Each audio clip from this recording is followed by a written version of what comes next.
The George the Tech Performer Friendly podcast is brought to you by Full Compass and FullCompass.com. We know VO. And GTT. Not sure if your audio sounds professional? A sound check by George the Tech removes all doubts and explains the next steps. Audiobooks, podcasts, or voiceovers. For content creators, we do it all. New customers get 20% off with coupon code XPTO. George the Tech. When you're in the booth, be the actor. When you are at the computer doing your editing, you combine the producer and editing jobs. But don't judge the actor. And then, unless you're on a really, really, really tight deadline, let it sit for 30 minutes. George the Tech. Hey everyone, it's George the Tech, and we are continuing our series of trusted partner interview for the podcast because we're really finding that we have this incredible resource of trusted voiceover coaches and service providers that we have known for many, many years. And sometimes those names, they come out of the fog, they resurface.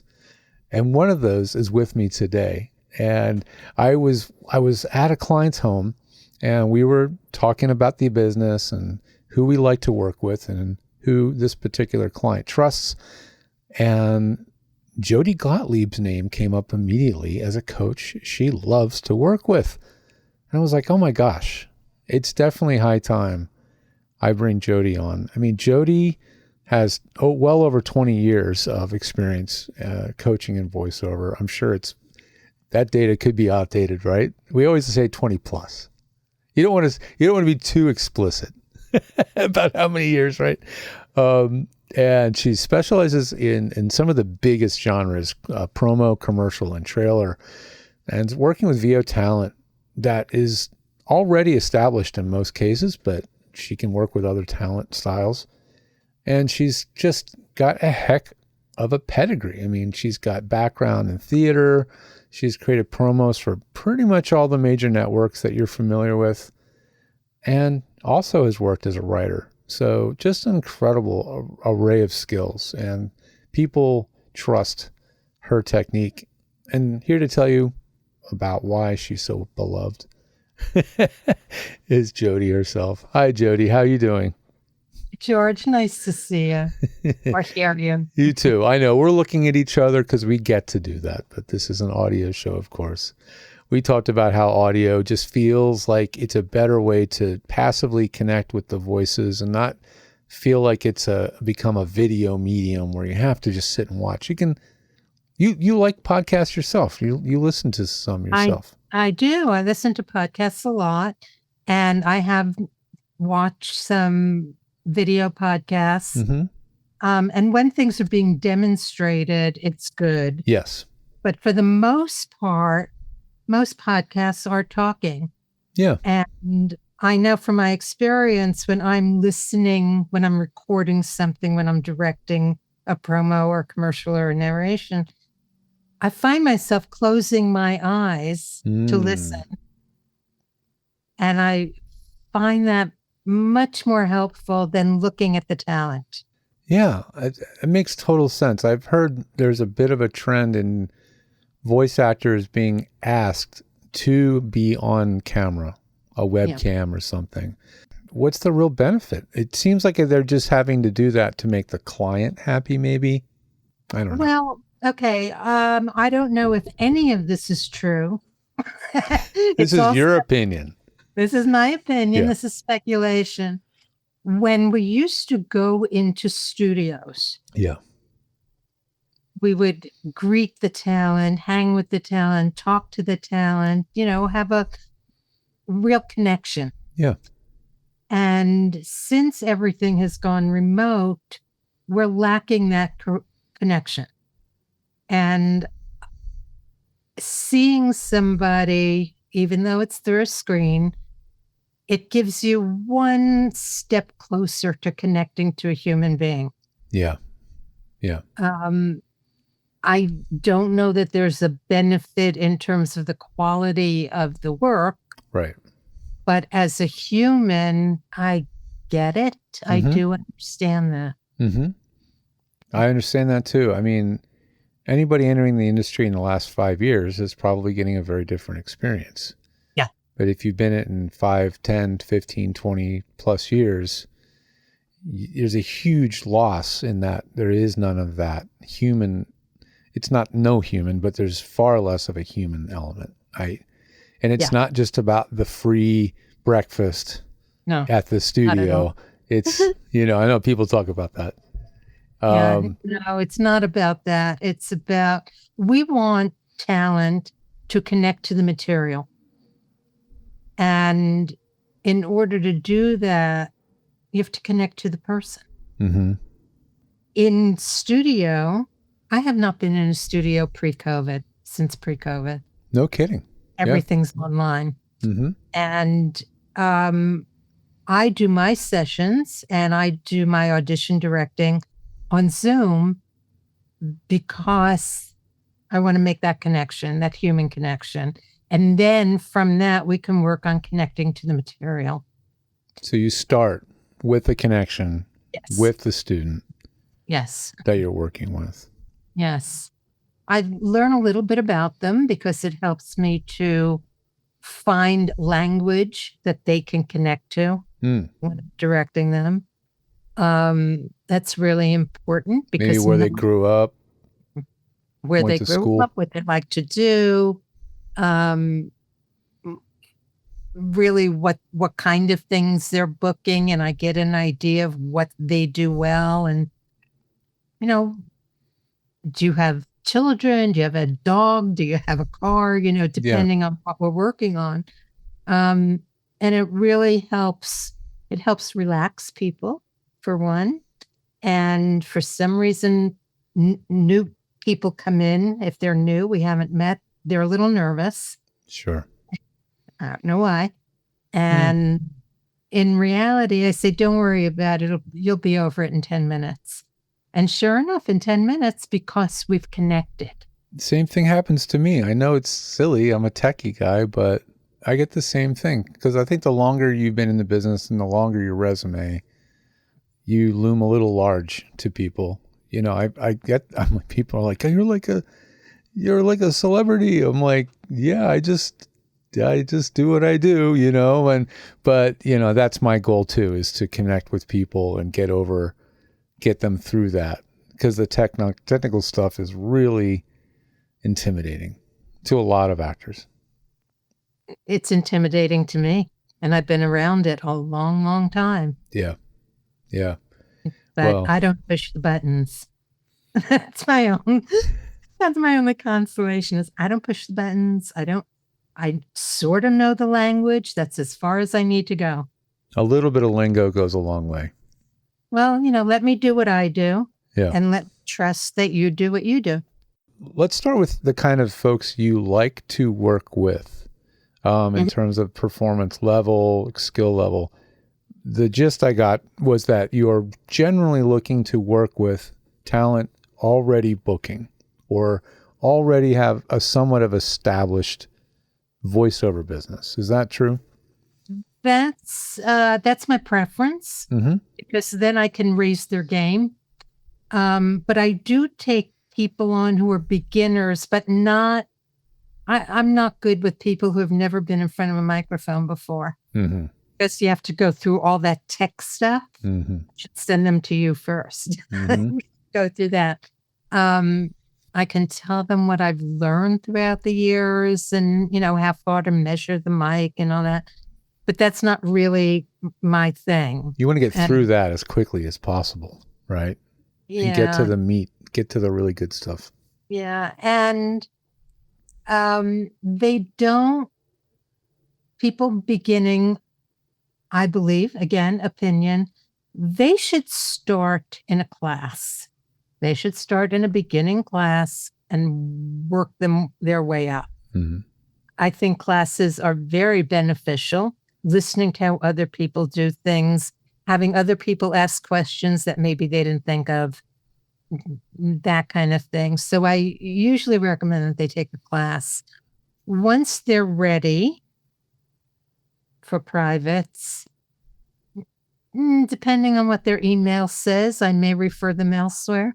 When you say email says, you mean like literally what their email address is? If it ends in .aol or .gmail? Yeah. No, that's fine. It's how they approach requesting time. I see. Got it. Mm-hmm. You know, I could tell in an email if they're ready for me. Somebody once described it, I don't mean to diss anybody else, but somebody once just who was taking privates with me and somebody else who's very good. Yeah. And he said to me, going to her is like going to voiceover college. Going to you is like grad school. Yeah. And I thought, oh, that's an interesting analogy. Mm-hmm. I like that. Yeah. Well, then you feel like you are on the college level or the grad level of college, like grad level. Yeah. You don't have to be booking to work with me, but you have to have some experience auditioning. Mm-hmm. Maybe, hopefully, being put on a veil. Right. Hopefully, you have an agent, but that's not necessary, not absolutely necessary. Right. Like I say, the email query gives me a lot of information. Well, you have a long history in the industry. When did you decide it was time to start coaching? That's an interesting story, actually. Where was I? I was still at CBS. I'd been there, for over a decade. And I was being invited to people I hired. They would run their workshops, their workout groups. And I was being invited pretty frequently to speak at their, I guess, peer workout groups. And I would do that. And I thought it was great. Then one day I was having lunch with an agent and she said, I hear wonderful things about when you go and guest direct in these workshops. I said, oh, thank you. That's nice to know. She said, why aren't you doing this for yourself? And the light bulb went off. And I said, why aren't I doing this for myself? So I started doing it for myself. I would do it at night in the studio after a long day at the network. I would go and do classes and privates and produce demos. And gradually, probably even before COVID, gradually I realized the work at the networks has changed drastically. Yeah, I can imagine. What they were requesting of me was not what I did best in terms of writing scripts. I have a long list of awards that I've won for my writing, and they were not doing that kind of stuff anymore. And it was being watered down, or in my view, watered down to them. Probably great, but it was like not theater of the mind that I used to do. So I was struggling with that. And I found that my voiceover business was picking up more and more and more and more. And at some point, I don't remember, maybe 20 years ago, I decided to flip the script and went full-time voiceover and part-time writing and producing for the networks. That's obviously decreased. Right. And now I'm at a point, luckily, through a lot of hard work. It's not lucky. It was through a lot of hard work. Yeah. I get to say yes or no to a project that comes my way. I've probably turned down more than I take. You've earned that. You've earned it. Think so. It's really amazing. I like to do it on occasion, just to keep my hand in it, just to, stay current. But I find more and more that it's not a pleasant experience. So, Yeah. and I love coaching. I love directing. I love that aha moment that talent gets. I love that the look. This is the benefit of working on Zoom, is I love the look on their face when they finish reading a spot and they know they've got it. There's a smile, almost always like a big, satisfying smile, right? Absolutely. Yes. Yes. You can just immediately read their body language. Yeah, exactly. And that, I just love that. Well, I mean, you've been on the production side of major networks, and what do voice actors consistently really misunderstand about casting what producers actually want? Because it seems there's so many misconceptions about what they want, at least in the areas that you are most focused in. And I would imagine each genre is a little different. It is. So commercial seems to be where everybody starts and makes their initial focus on a whole, right? Yes. So if we talked about commercial and started there. So, I think the misconception is when you're auditioning, you'll see a page of specs. The copy's only 3 lines, but the specs run a full page. Right. And lately I'm noticing all the specs are the same on every commercial. Oh my gosh. It's just... It's like a boilerplate. Yeah, like cut and paste.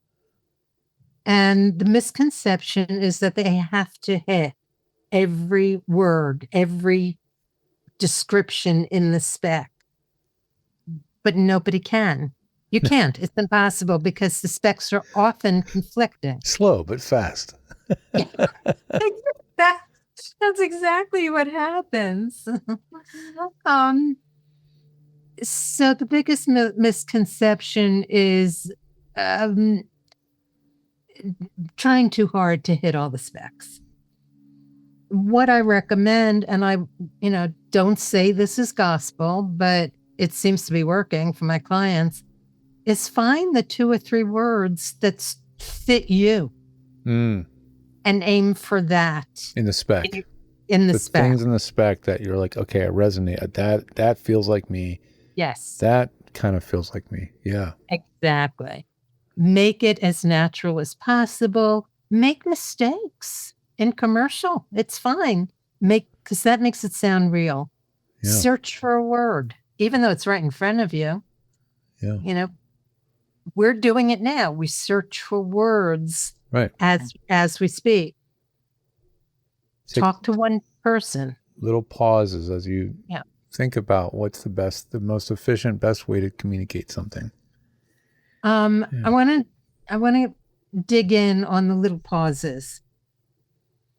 I don't like, let's call it something else, because pauses indicate that you're creating something dramatic. Mm-hmm. And that's usually not the case. When I say search for a word, I want to hear that search. I want to hear that. I mean, not that obvious, but I want to hear you searching for the word. I am adamant about don't give a dramatic pause, because that cuts away from natural conversational. Mm-hmm. Unless it's on the page. In the form of an ellipsis or a hyphen. Exactly. What I do on a script is I will put in lowercase letters in parentheses, take a B. That way there's no misunderstanding. As a writer, you will do that. Yeah.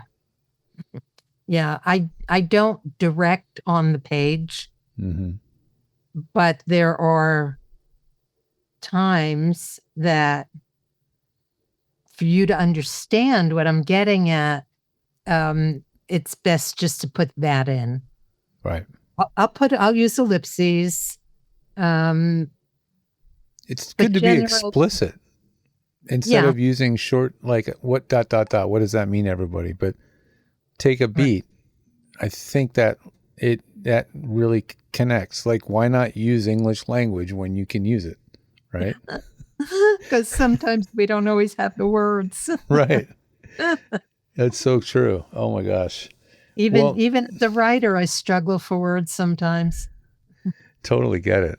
What are some ways that, like, a talented voice actor in your mind sort of disqualifies what's the word I'm looking to?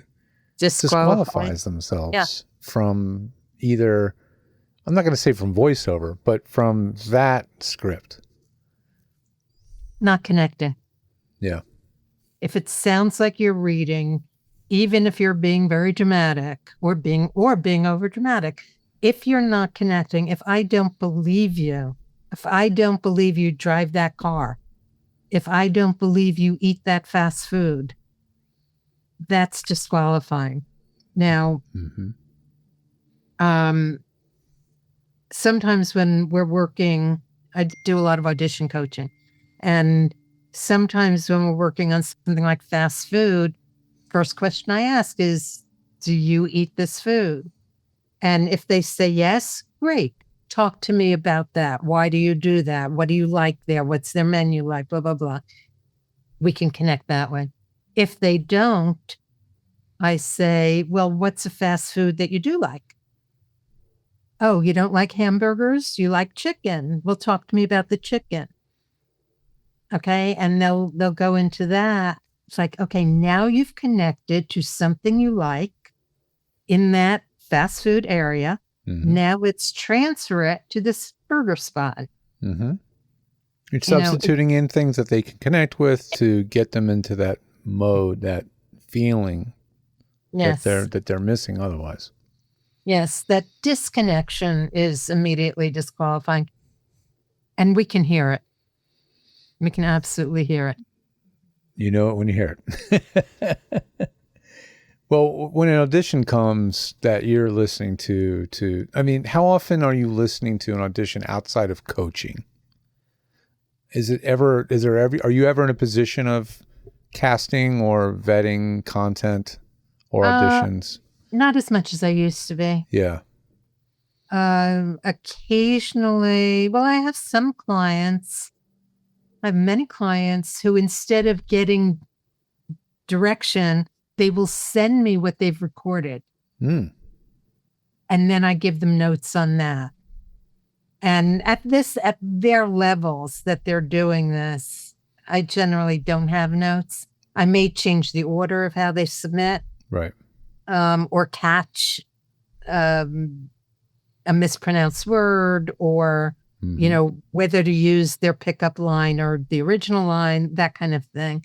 So I get real detailed about that kind of note. But at that level, that they're hiring me for that. So yeah, I am listening to auditions every day, come to think of it. Yeah. Turns out you are.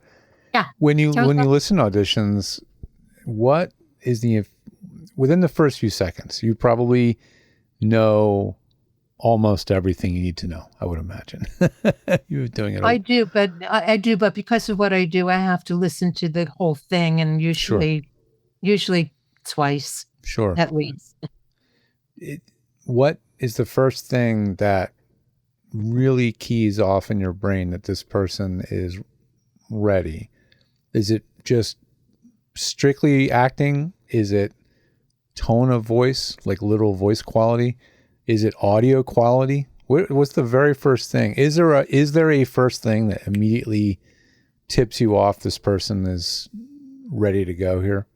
Yeah, I think that it's a very personal reaction. Other people may have different opinions, but I really listen to my gut and really pay attention to how I feel when they're talking.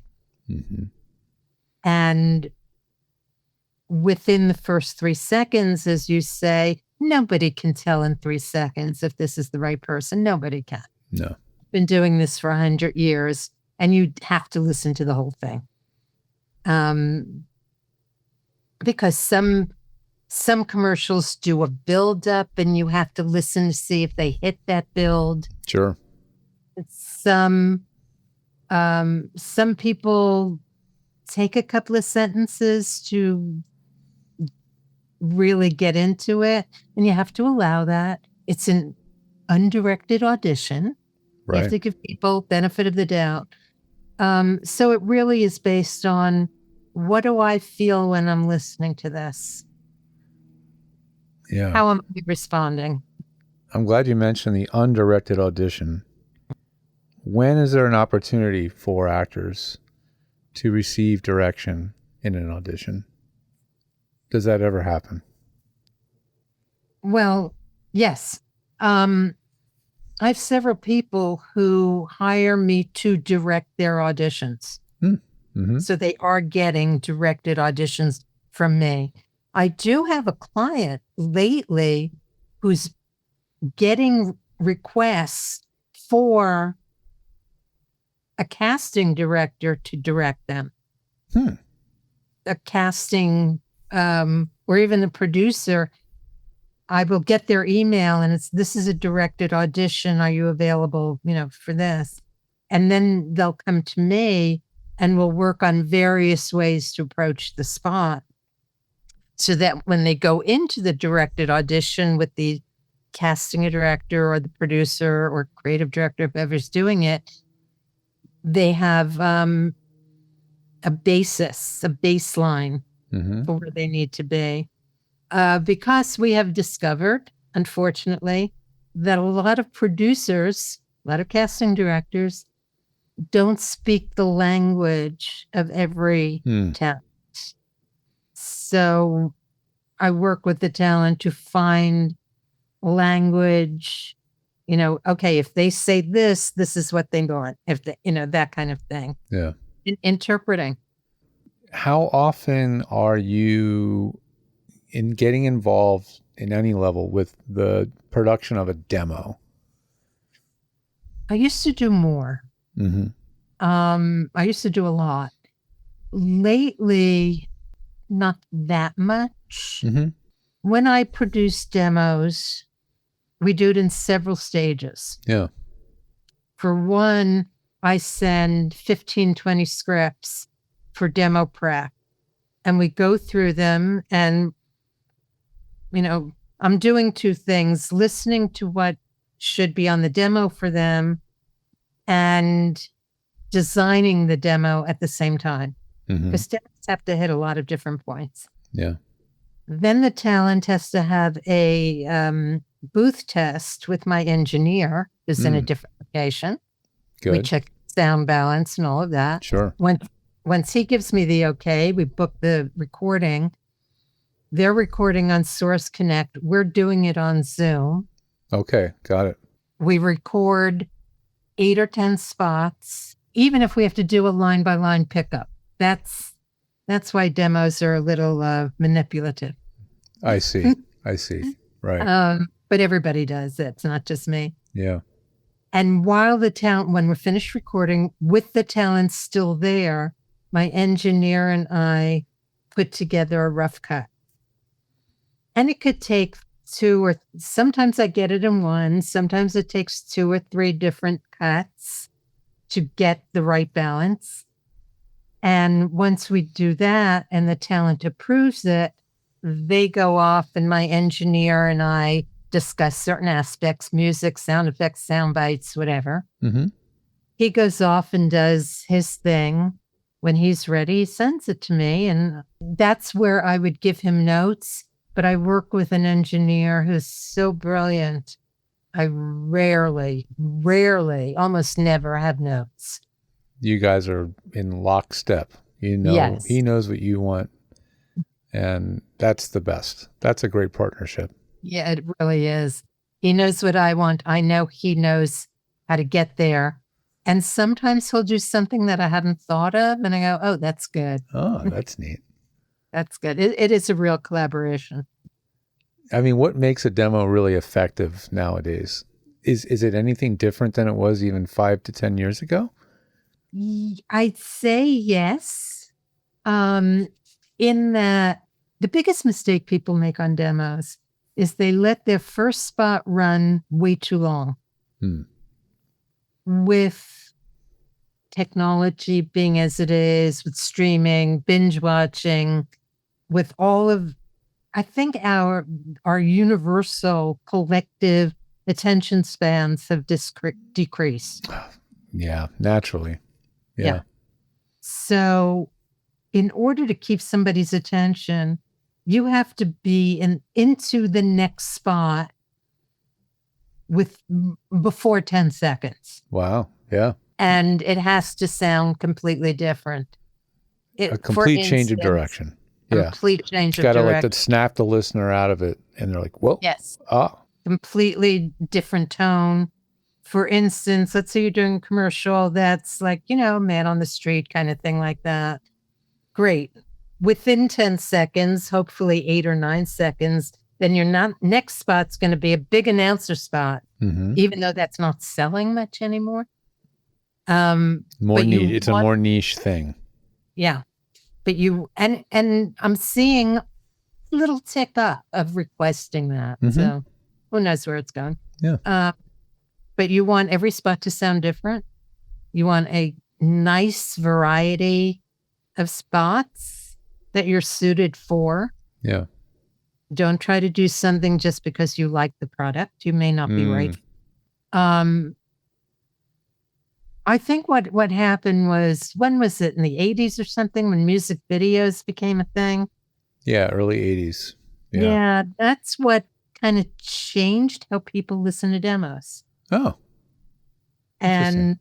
But the actual production of them didn't really take hold until 20 years ago. Okay. Before, you would just have some reels, I guess you would call it.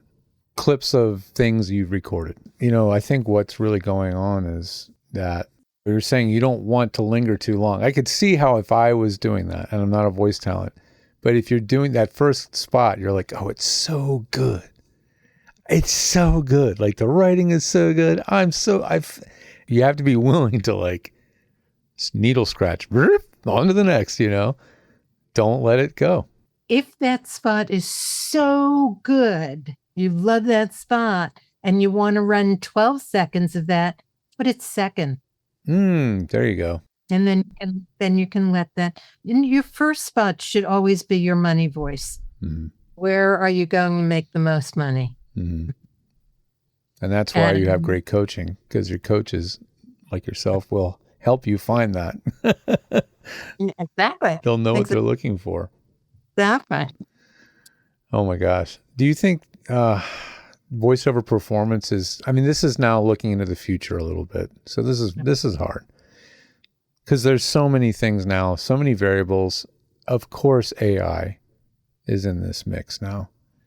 But do you think that in the next 5-10 years, there's going to be changes in expectation as to what a voice actor should be delivering for auditions?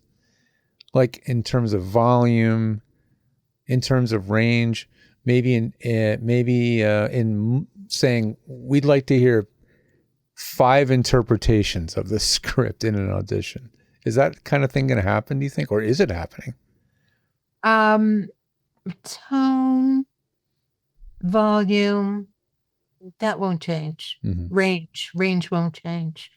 The only time I see any auditions asking for 5 reads is when it's very short, like 1 or 2 lines. They'll say do 3 to 5 takes. And we do 3 to 5 in a row.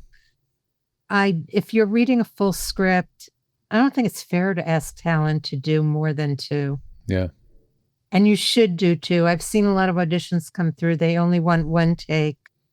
And I don't think that gives the talent a fair shot.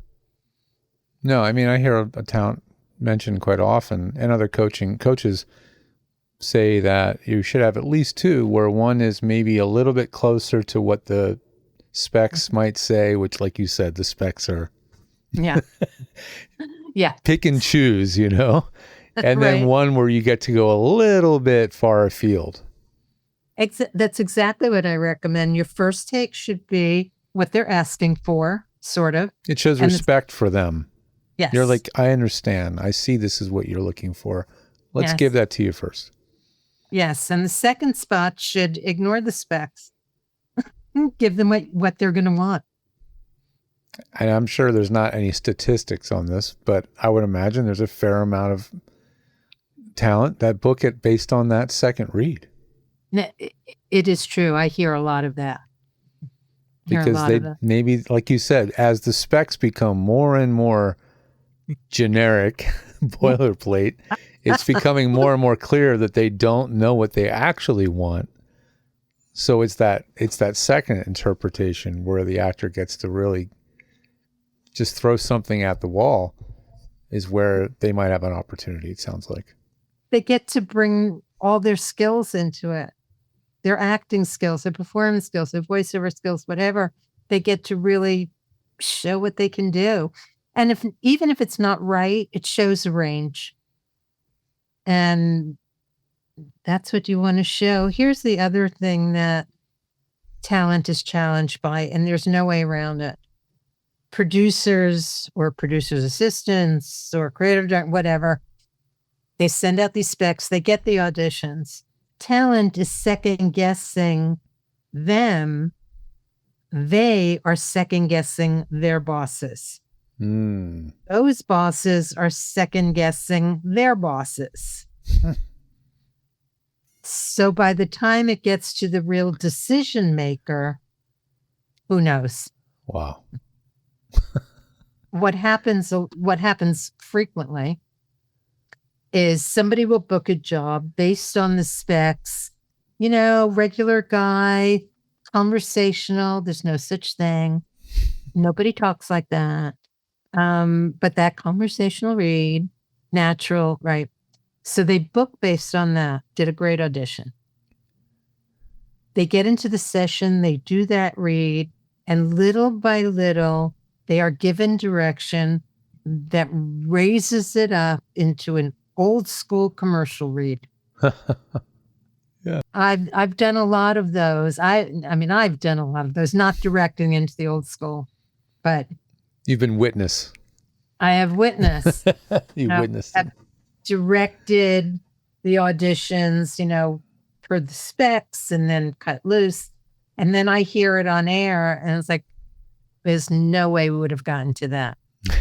No way. Yeah. Or, someone will do a great audition and then they hear the spot that they didn't get and they're like, "Where, really? Yeah. That's what went to air? Yeah. Come on." Sometimes, talent will say, "I could have done that." Right. Yeah. Could have done that. Oh, it happens a lot. It's disheartening. I'll ask one question about tech, not really about a specific tech, but really about sound quality in general.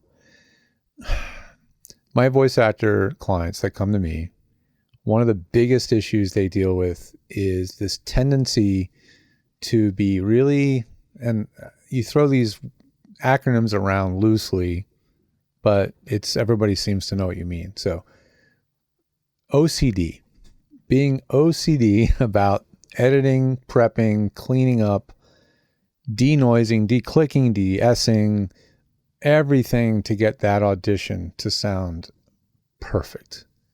Are they wasting their time? Yes. Thank you. Yeah. I've been telling people this. Yes. They're wasting their time. They're wasting your time. I mean, if you pick up a line, you definitely want to edit that in. Properly. But, yeah. It should sound like you didn't edit it. Exactly. Right. Exactly. Maybe if you mispronounce a word, you want to fix that, maybe. But you don't have to take out every breath. Yeah. I was going to say, what are the things you're hearing and you're just like, oh, why did they do that? Why did they do that? What are a couple of things? De-breathing completely an entire audition? Yeah. I mean, there is some you want to take out because it was too much. But generally, you don't have to do that. You may want to pull up some pauses if you've, taken a breath and regrouped and then picked up the rest of the copy. You might want to pull that up. So the rhythm is lost a little bit. You take a little bit longer pause. Go ahead and trim out that little bit of a extended pause. No, you don't have to, but yeah, probably. If it comes in and it's too perfect, my thought as a producer is you've manipulated this. Yeah. I'm going to have to work too hard in the session. Oh, interesting. So because you know what it sounds like, you know what it's supposed to sound like, and you recognize the sound of a perfected audition. Yeah. And you know that it's almost never that's exactly what came out of their mouth. So they spent a fair amount of time putting it together to win that gig, and you're going, I have no idea if this person's going to be directable, if they're going to fight their way through the script, because I know I am not a voice talent, but I know I'm a far better editor than I am at interpreting script, right? Yeah. So I would have a tendency to chop something into a million pieces because I would know that it wouldn't sound edited, but it would be too perfect. It would be too... Yeah. Like I've even had clients say, I've been accused of being an AI. Yeah. And because it's too perfect. Yeah. Let's hear a breath or two. Not a gasp like you've run out of air, right? But people breathe between sentences. How about mouth noise? The first time you hear a read, do you go, mouth noise? Does that bother you? No, generally not. Yeah. Generally not.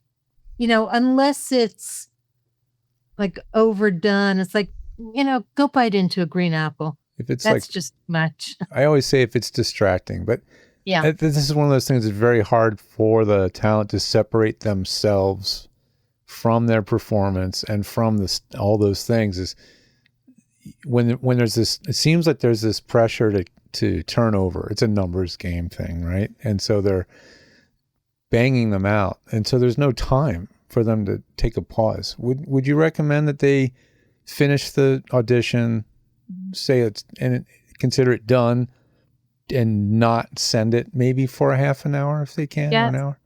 Absolutely. The talent, when they're working on their own, everybody is.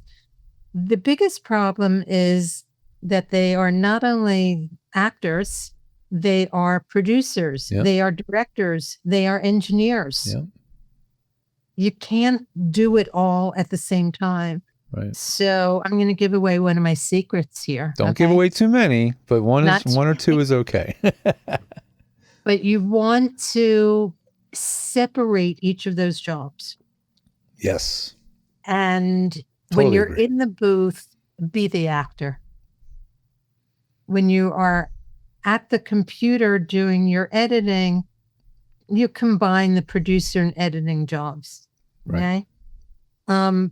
But don't judge the actor. That's Mm. really hard. Okay. Oh boy. And then, like you say, unless you're on a really, really, really tight deadline, let it sit for 30 minutes. Absolutely. Yeah. That would be hard for me. I know, because I love getting things done and checking them off and moving on. Me too. So like maybe you put like a delay in your email or whatever it is, put it in the send this, and I don't know, whatever you have to do, right? To force yourself to not impulsively just get it. Okay, I sent that one, on to the next. I'm the opposite of a procrastinator. I'm almost like, I should have taken a minute on that. You're fastidious, is that the word? I like to get things done. Yeah. So that at the end of the day, I don't have to think about it. Right. I totally agree. I have I lean towards ADHD, so there's a part of this like hyper focusing thing, but there's also this need to constantly accomplish something. Accomplish. So get it done. Feel good. And when there's something hanging on the end of your day, I know for me, it can be really hard to just let it go. Yeah. It can be really, really hard. I had a thing happen yesterday. I had to sign something and get it into the mail, and I signed it. This is at 3:00 in the afternoon. And I put it out and said, I'll take it to the post office tomorrow morning. And I walked past it and I said, no, I'm going to go do it now. I can't let it sit there. I have to go do it now. So I stopped what I was doing, drove to the post office, got it in, came back and picked up where I left off. And as I sat down to finish, work on my work, I was like, wow, that was insane. That was insane. Yeah, that is insane. Oh, gosh. Well, you may be leaning in that direction too then. If you, I know that feeling. You're like, I got to do this now or it's going to make me crazy. And then you go back and go, that was insane. So either way. Can't win, but at least it was done. Yeah. Yeah. I think the other problem that talent has now is everything seems to be due in an hour. Yeah. And seems to be an unnecessary level of urgency. Yeah, I think so. And so then if everything's urgent, yeah, nothing can be urgent. I don't know the inner workings of, what agents or managers think. Right. But I think there is a human compulsion to get things in first, to be first, to get that scoop. And I don't know if it's helpful. Don't know. Maybe that has something to do with it. I don't know. Yeah. Or I don't know that there's statistics that says someone audition submitted within the first, if you were one of the first 10, that your odds of booking that have increased by some measurable amount. I don't know if that's true. Have you ever heard that? No, I think that's an interesting research project. Yeah. I mean, that is some of the things. I do make use of AI tools for certain things, and research is a huge part of it. It's a great research tool. It's not a great truth teller all the time. Yeah. But it can be a really good research tool, and it can be a good way of organizing massive amounts of information to make it palatable. I do like that part too. Okay, I am absolutely anti-AI. Mm-hmm. I come down hard on AI because I think it's taking some of our jobs. Absolutely. Yeah. I think it's still not perfected to the point of, because it makes mistakes, a lot of mistakes. Yep. We see it all the time. And it never, ever calls itself out for making mistakes. No. So it just seems absolutely confident in what it's saying to you. Yeah. I know it's being used like in medical scenarios. Right. I think I don't have the language for medicine, but I know that I just saw an example on a TV show where the AI made a mistake in what it was prescribing or recommending or telling the next doctor what needed to be told to the point of danger. Yeah. Life-threatening danger. And that's worrisome. Absolutely. In terms of voiceover, you can still tell what voiceover is AI. Yeah, absolutely.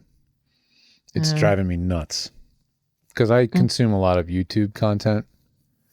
I like learning. I tend to go towards, education, documentary learning. Yep. So much of it is going to AI voice, and it's really a bummer. It really is. I've noticed that with my narration clients, they're not getting as many or any narration auditions. And I don't know for sure what's going on, but I suspect it's more AI. I also have seen some documentaries where they're not using voiceover at all. They're telling the story through sound bites. Mm-hmm. Like movie trailers. Like trailers. That's been happening for a while, right? With trailers. It has been happening for a long time. Mm-hmm. Promos are now going voiceless. Commercials, commercials is still a viable source of income. Sure. I just have faith that humans like to work with humans, and they like the creative process. I heard a very positive story in terms of AI.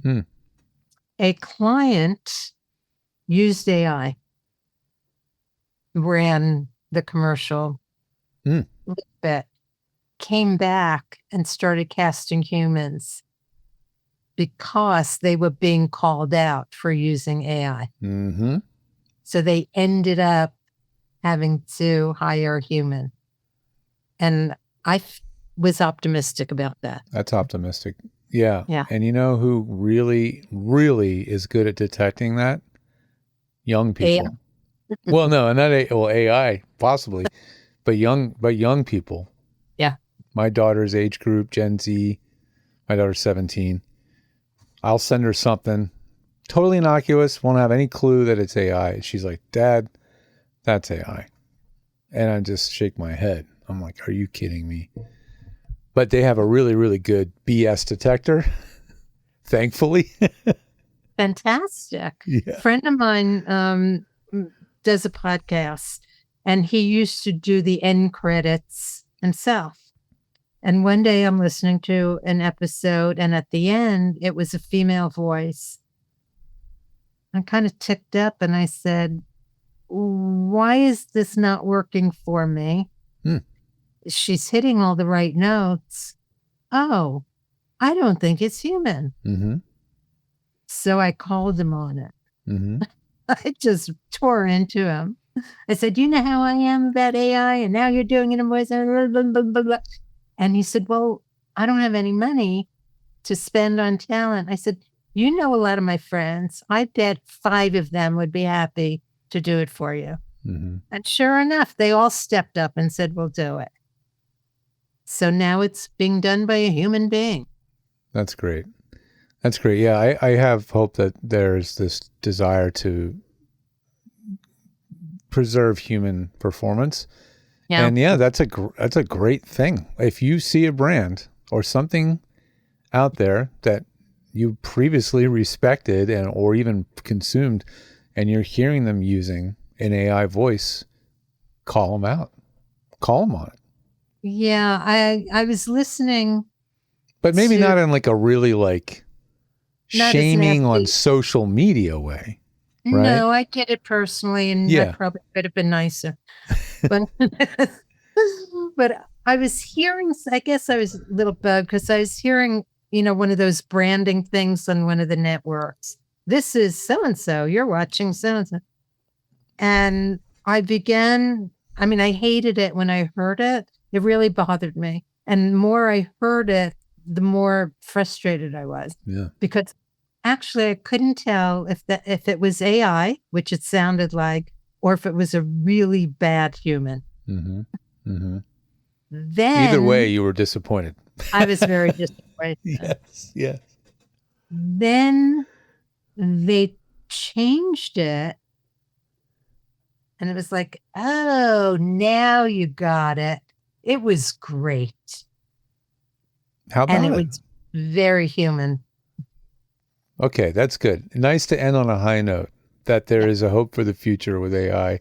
There's a little bit of an understanding of what it's for, what it's not for, and that people hear it. They know it when they hear it. And they're gonna judge your brand when they hear it. George, I'm going to ask you a question. Sure. Do you think civilians, meaning people not in our business or not around audio, do you think they hear it and notice it? I don't know if it's totally fair to be ageist about it in saying that older folks maybe are more easily fooled, but there definitely does seem to be a little bit of that happening. Certainly on social media where things are shared and so quickly and easily and then viewed so rapidly, it can be much more difficult to pick up on those things. Yeah. And so I hope that, folks start listening to others who are more sensitive, like their kids or their grandkids. And, when they're like, hey, Grandpa, that's not real. You know, it's just younger people have this exposure to technology that they've grown up with. So they're very like tuned in to what's really going on. They may not technically know what's going on, but they have seen every form of digital media, you know, so many.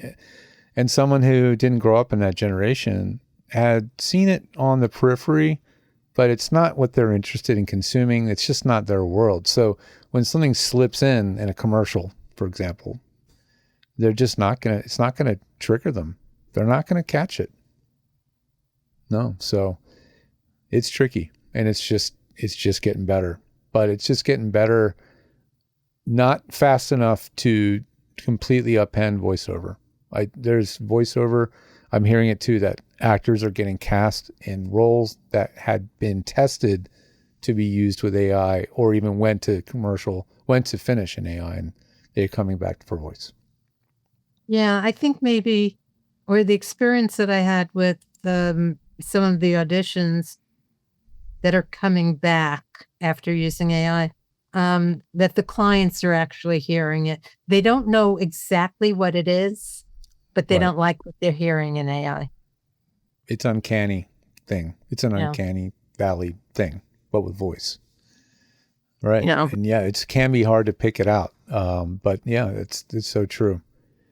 Well, I got to say, Jodi, I don't want to take any more of your time. It's been nearly an hour, which is wonderful. It's been fun. And wow. I really enjoyed it. Time flew. It did. And so I have to wrap it up by saying we need to let everybody know how they can get a hold of you and see if you might be a good fit for them. What's a great way for people to connect with you? Well, you can always go to my website, jodigottliebvo.com, or you can email me directly, Jodi, Jodi, at Jodi Gottlieb, VO, JodiGottlieb, VO.com. Thank you for spelling it, because it's an audio medium. It is an audio medium, and my name can be a little difficult, I know. Mine too. That's why I go by George the Tech. As simple as it is. Yeah. Great. Oh, it's really nice catching up. It's nice to touch base with you again. It's been ages. It has. And I look forward to getting to know more about your skills and your services, and hearing our feedback from our clients who start discovering you. And we'll have more to do together in the future. Stay tuned. I hope so. Thank you. George the Tech.